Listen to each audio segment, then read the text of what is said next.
Shalom from Jerusalem. This is Uriel, Independent News, Jerusalem, Israel. Sir, what do you think about Iran and the threat that they're posing to the nation of Israel? I think they need to be stopped, and I think the regime needs to be changed. It's a source of great terrorism all over the world, especially in the Middle East, but also in the United States and other places. They have intelligence work, they have a lot of intelligence work in the internet, spying on things, and they have an evil regime. Most of the Iranians probably don't like them. There's a strong, the Green Movement, we know. We tried to help them, but they've destroyed most of it. They use evil means, torture and everything else to...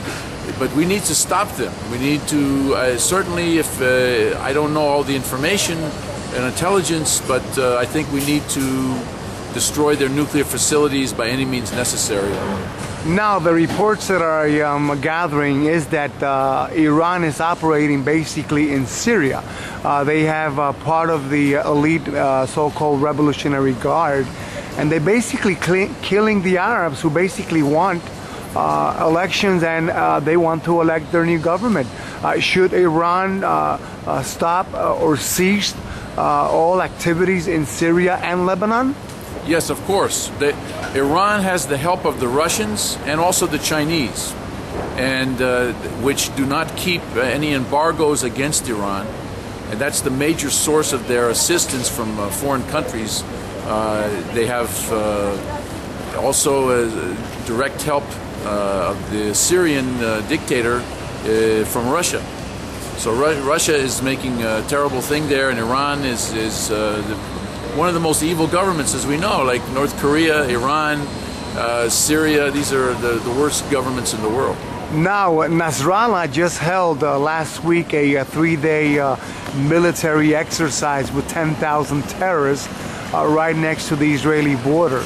And Hassan Nasrallah has stated that he will not hesitate to strike any target in Israel if Israel attacks the Iranian nuclear sites. Should Israel go after Hassan Nasrallah and just get rid of Nasrallah once and for all? Well, again, I don't know all the intelligence information that would help me to more intelligently answer that, exactly the tactics we should use. But we should use everything at our disposal, and we cannot count on the rest of the world. We found that we cannot count on the United States, or certainly not on Europe, that often, because of oil and hegemony in the area, helps our enemies in various ways.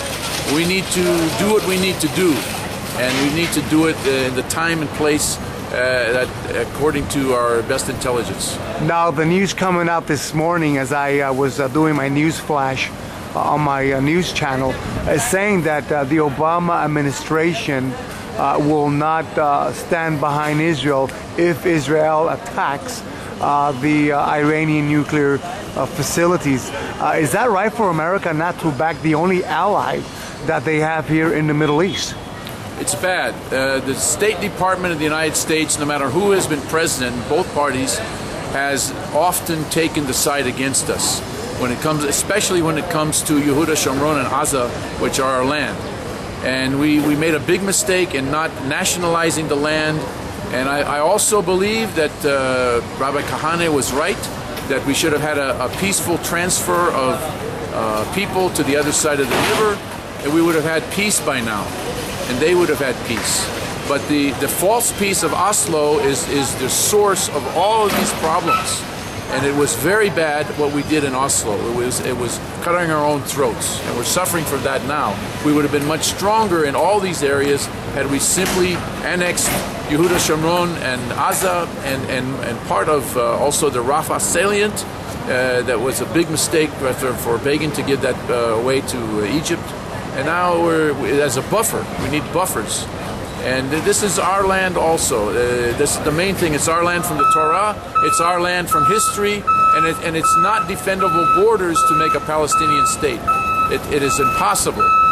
So and we cannot keep a large group of Arabs living in our land who hate us, who kill us.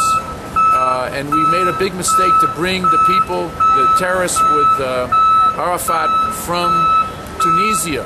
We should have destroyed them in Lebanon, in Beirut. Now, Resolution 242 basically does not even mention a so-called Palestinian people. You know, they were just basically talking about the aggressor, which was basically Jordan and the other nations who basically took the land that never belonged to them.